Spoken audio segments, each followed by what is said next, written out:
Hello everyone, आज हम आपके लिए लेकर आए हैं इंपॉर्टेंट एमसीक्यू क्वेश्चन। अगर आप भी कंपटीशन एग्जाम की प्रिपरेशन कर रहे हैं तो ये एमसीक्यू क्वेश्चन आपके लिए बहुत ही ज़्यादा इंपॉर्टेंट होने वाले हैं, क्योंकि ये एमसीक्यू हर कॉम्पिटिटिव एग्जाम के अंदर पूछे जाते हैं। आपको क्या करना है, एमसीक्यू को लर्न करके जाना है और इस पूरे लेक्चर में जितने भी एमसीक्यू मैं आपको सॉल्व करवाऊंगी वो आपको लर्न करके जाने हैं। तो चलिए जल्दी से शुरू करते हैं। सबसे पहला क्वेश्चन है, भारत का राष्ट्रीय पशु क्या है। देखिए, हम बिल्कुल बेसिक से स्टार्ट करेंगे और एडवांस लेवल तक जाने वाले हैं।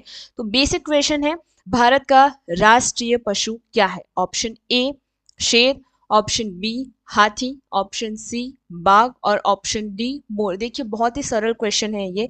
आपको इसका आंसर पता है तो आपको कमेंट सेक्शन में लिखते जाना है। हर क्वेश्चन को आपको अटेम्प्ट करना है ताकि आपको पता चले कि आप कितने अच्छे से तैयारी कर रहे हैं अपने एग्जाम के लिए, जिससे आपको पता चलेगा कि नहीं मैं सही कर रहा हूँ या गलत कर रहा हूँ। तो आपको हर क्वेश्चन का आंसर पहले कमेंट सेक्शन में देना है और उसके बाद जब मैं आपको आंसर बताऊं तो आपको उसे मैच करना है और अपने आप को चेक करते रहना है। तो इसका आंसर क्या है कमेंट सेक्शन में आप बता दीजिए। वैसे इसका सही आंसर है ऑप्शन सी, बाघ जो है भारत का राष्ट्रीय पशु है। तो ऑप्शन सी यहाँ पर बिल्कुल ही सही होगा। आगे बढ़ते हैं, भारत की राजधानी क्या है। भारत की राजधानी क्या है। Option A Bombay, option B Kolkata, option C New Delhi या ऑप्शन डी चेन्नई। सही आंसर आप बताते चलिएगा। इसका सही आंसर है नई दिल्ली, क्योंकि भारत की राजधानी क्या है, नई दिल्ली है। तो ऑप्शन सी यहाँ पर बिल्कुल सही होगा। भारत की जो राजधानी है वो है नई दिल्ली। आगे बढ़ते हैं, एक वर्ष में कितने दिन होते हैं। एक वर्ष में कितने दिन होते हैं। Option A 360, option B 364, option C 365 या ऑप्शन डी 366। तो एक वर्ष में कितने दिन होते हैं ये पूछा गया है। तो हम सभी को पता है कि एक वर्ष में 365 दिन होते हैं, इसलिए ऑप्शन सी हमारा यहाँ पर सही होगा। एक वर्ष में 365 दिन होते हैं। आगे बढ़ते हैं, किस ग्रह को लाल ग्रह के नाम से जाना जाता है। किस ग्रह को लाल ग्रह के नाम से जाना जाता है। ऑप्शन ए शुक्र जिसे विनस कहा जाता है, ऑप्शन बी बृहस्पति यानी जुपिटर, ऑप्शन सी मंगल यानी मार्स या ऑप्शन डी शनि यानी सैटर्न। तो ऑप्शन सी यहाँ पर बिल्कुल सही होगा, क्योंकि मंगल ग्रह को लाल ग्रह के नाम से जाना जाता है। तो ऑप्शन सी यहाँ पर बिल्कुल सही होगा। तो मंगल ग्रह को लाल ग्रह के नाम से जाना जाता है। आगे बढ़ते हैं, भारत के पहले प्रधानमंत्री कौन थे। बहुत ही महत्वपूर्ण प्रश्न है कि भारत के पहले प्रधानमंत्री कौन थे। Option A Mahatma Gandhi, option B Jawaharlal Nehru, option C doctor Rajendra Prasad या ऑप्शन डी सरदार वल्लभ भाई पटेल। तो देखिए, ये हमारा पांचवा प्रश्न है और इसका जवाब क्या है वो आपको कमेंट सेक्शन में देते जाना है। इसका सही आंसर है जवाहरलाल नेहरू हमारे भारत के पहले प्रधानमंत्री थे। अगर आपने भी जवाहरलाल नेहरू ही ऑप्शन चुना है तो आप बिल्कुल सही है। यहाँ पर जवाहरलाल नेहरू भारत के पहले प्रधानमंत्री थे। आगे बढ़ते हैं, गेटवे ऑफ इंडिया कहाँ स्थित है। गेटवे ऑफ इंडिया कहाँ स्थित है। Option A New Delhi, option B Mumbai, option C Chennai या ऑप्शन डी कोलकाता।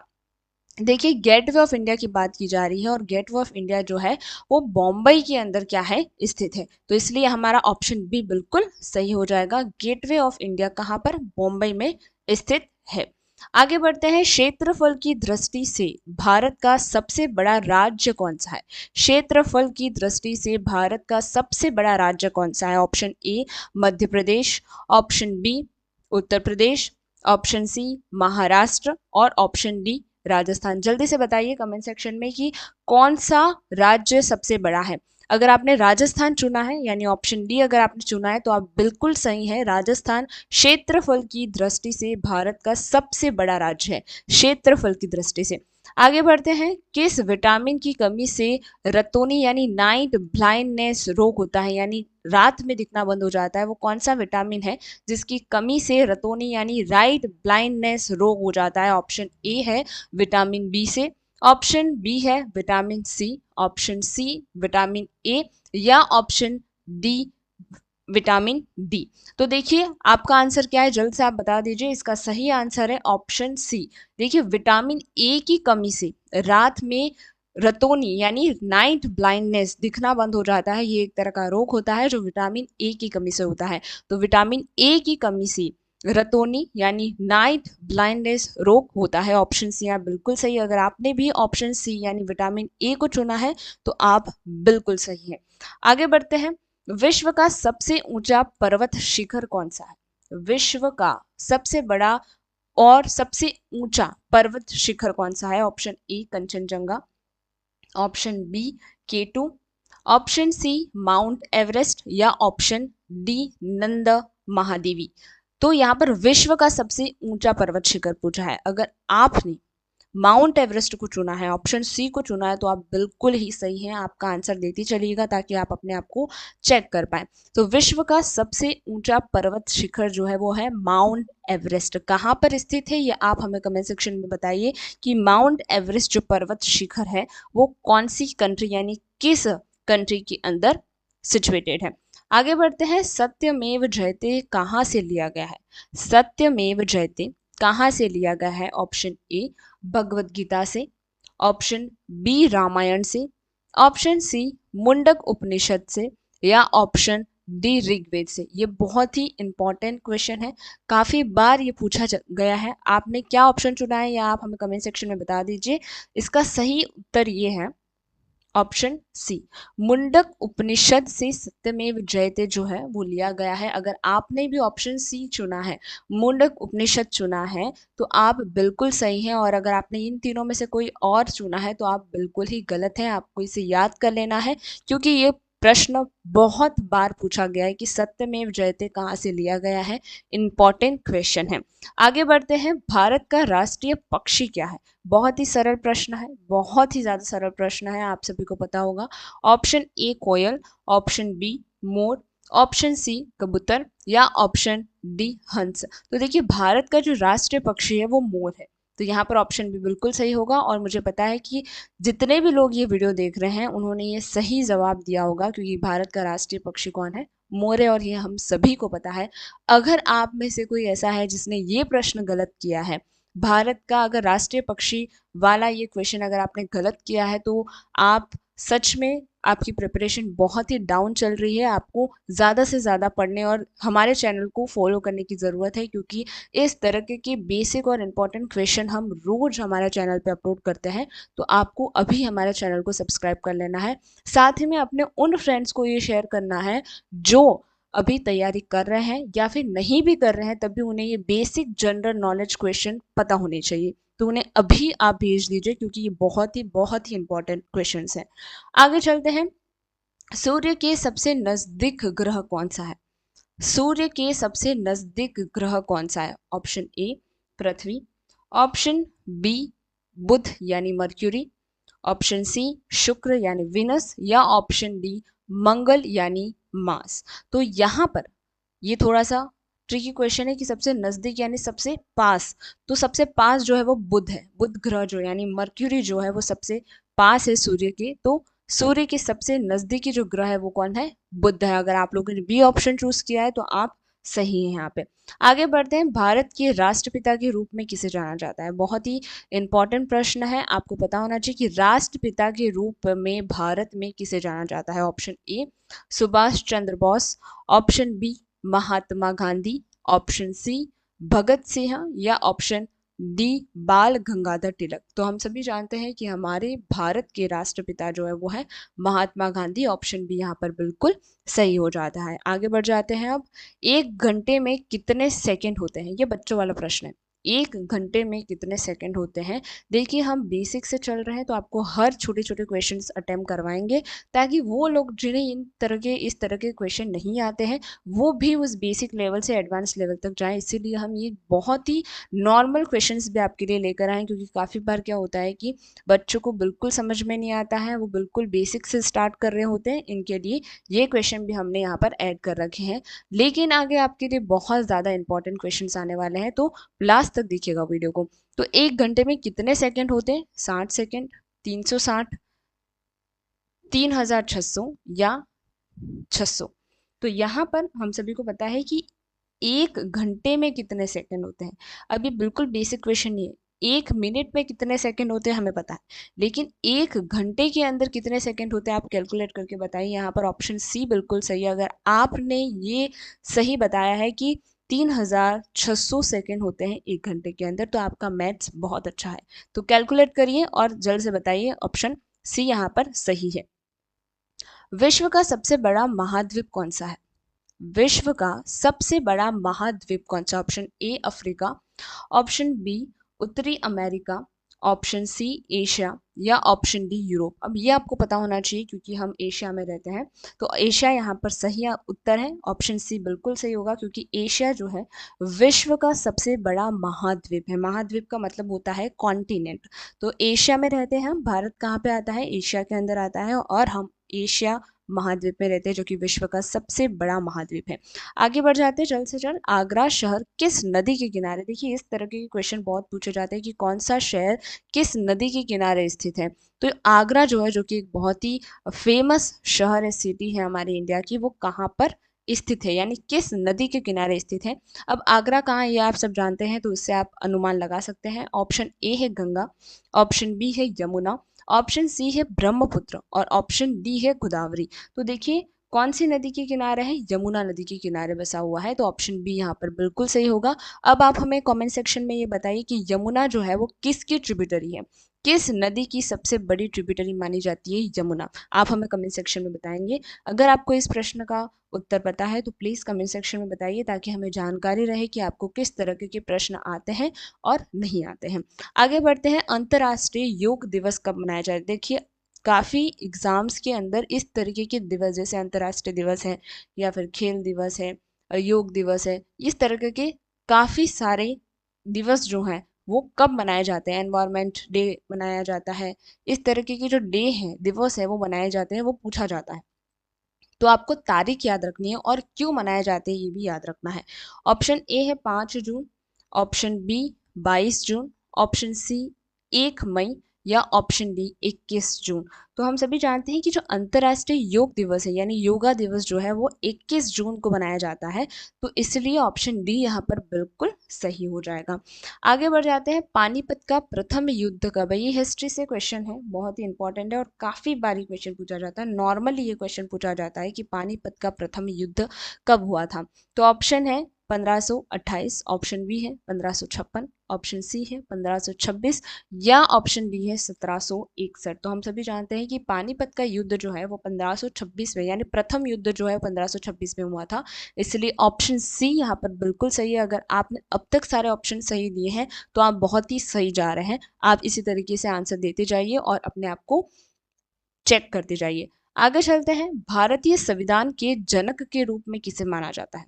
भारतीय संविधान के जनक के रूप में किसे जाना जाता है? ऑप्शन ए Sardar Vallabh Bhai Patel, option B Jawaharlal Nehru, option C doctor B R Ambedkar, या option D doctor Rajendra Prasad. तो हम सभी जानते हैं कि father of constitution doctor B R Ambedkar को कहा जाता है, इसलिए ऑप्शन सी यहाँ पर बिल्कुल सही होगा। भारतीय संविधान के जनक के रूप में डॉक्टर बी आर अंबेडकर को जाना जाता है। आगे बढ़ते हैं। हमारे सौर मंडल में कितने ग्रह हैं, यानी हमारे जो सौर मंडल है उसके अंदर कितने ग्रह हैं, ऐसा प्रश्न यहाँ पर पूछा गया है। ऑप्शन ए है 7, ऑप्शन बी है 8, ऑप्शन सी 9, ऑप्शन डी 10। जल्द से जल्द अपना क्वेश्चन हमें बता दीजिए ताकि हम सही आंसर बताएं। अगर आपने ऑप्शन बी चुना है तो आप बिल्कुल सही हैं। हमारे सौर मंडल में टोटल 8 ग्रह हैं। टोटल 8 ग्रह हैं। अगर आप 9 सोच रहे तो गलत है, क्योंकि प्लूटो को नहीं गिना जाता है ग्रह के रूप में, इसलिए 8 जो है हमारे ग्रह होते हैं।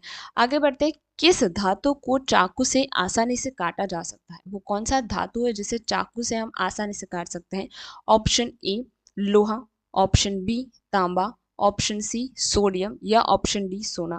अब देखिए अगर आपको ये पता है सोडियम क्या है, तांबा क्या है, लोहा क्या है, सोना क्या है, तो आपको ये पता चल जाएगा कि सोडियम एकमात्र ऐसा धातु जिसे हम चाकू से आसानी से काट सकते हैं, क्योंकि वो बहुत सॉफ्ट आता है। अगर आपने नहीं देखा हो तो आप यूट्यूब पे सर्च करके देख सकते हैं कि सोडियम को किस तरीके से चाकू से काटा जा सकता है। आगे बढ़ते हैं। भारत में सबसे लंबी नदी कौन सी? सबसे लंबी नदी कौन सी है भारत में? ठीक है, भारत में बात की जा रही है। Option A Yamuna, option B Ganga, option C Godavari और ऑप्शन डी ब्रह्मपुत्र। तो हम सभी जानते हैं कि गंगा भारत में सबसे लंबी नदी है। लंबी नदी कौन सी है? गंगा। तो ऑप्शन बी यहाँ पर सही होगा। आगे बढ़ जाते हैं, विश्व में सबसे लंबी नदी कौन सी है? विश्व, अब देखिए अभी भारत में पूछा था, अब विश्व में पूछा है, तो प्रश्नों को बहुत अच्छे से आपको पढ़ना है। आप विश्व बोल रहे हैं सबसे लंबी नदी करके आप नहीं बता सकते। यहाँ पर विश्व में पूछा है, भारत में पूछा है, या फिर किसी स्टेट में पूछा है, कॉन्टिनेंट में पूछा है, ये याद रखना बहुत जरूरी है। प्रश्न को सही से समझ के उत्तर देना बहुत जरूरी है। तो ऑप्शन ए है अमेजन, ऑप्शन बी है नील, ऑप्शन सी यांगतीजी या ऑप्शन डी मिशिपी। अब देखिए लंबी पूछा है, चौड़ी पूछा है, वो भी आपको ध्यान रखना है। तो लंबी नदी जो है वो नील नदी है, तो ऑप्शन बी यहाँ पर सही हो जाएगा। आगे बढ़ते हैं, हॉकी के जादूगर के नाम से किसे जाना जाता है? हॉकी के जादूगर के नाम से किसे जाना जाता है? Option A Sachin Tendulkar, option B major Dhyanchand, option C Kapil Dev या ऑप्शन डी मिल्खा सिंह। तो यहाँ पर मेजर ध्यान सिंह जो है उन्हें हॉकी के जादूगर के रूप में माना जाता है, नाम से जाना जाता है, इसलिए ऑप्शन बी बिल्कुल सही है। आपको इस तरीके के प्रश्न, यानी जो गेम्स से या स्पोर्ट्स से जुड़े हुए प्रश्न हैं उसे भी आपको याद रखना होगा। आगे बढ़ते हैं, भारत का राष्ट्रीय गीत कौन सा है? ये सबसे इम्पोर्टेंट क्वेश्चन है और बहुत ही आसान प्रश्न है। अगर आपको नहीं पता है तो आपको आज याद कर लेना है। अगर आपसे कोई पूछ ले कि भारत का राष्ट्रीय गीत कौन सा है, चल बता, तो आपको याद होना चाहिए। ऑप्शन ए जनगण मन, option B Vande Mataram, option C सारे जहां से अच्छा, या ऑप्शन डी ए मेरे वतन के लोगों। तो राष्ट्रीय गीत पूछा है तो वंदे मातरम भारत का राष्ट्रीय गीत है, तो ऑप्शन बी यहाँ पर बिल्कुल सही होगा। आगे बढ़ते हैं, भारत के कुल कितने राज्य हैं, मतलब अभी प्रेजेंट में यानी वर्तमान में कितने राज्य हैं? Option A 27, option B 28, option C 29 या ऑप्शन डी 30।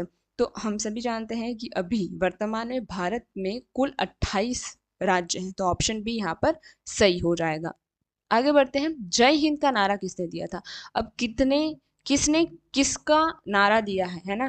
कौन किसको नारा दे रहा है या फिर क्यों दे रहा है, कौन से आंदोलन के जरिए दे रहा है, किस आंदोलन में दे रहा है, या फिर कौन दे रहा है, ये याद रखना बहुत जरूरी है। इस प्रकार के प्रश्न काफी पूछे जाते हैं। तो जय हिंद का नारा किसने दिया था? ऑप्शन ए है Mahatma Gandhi, option B Jawaharlal Nehru, option C Subhash Chandra Bose या ऑप्शन डी भगत सिंह।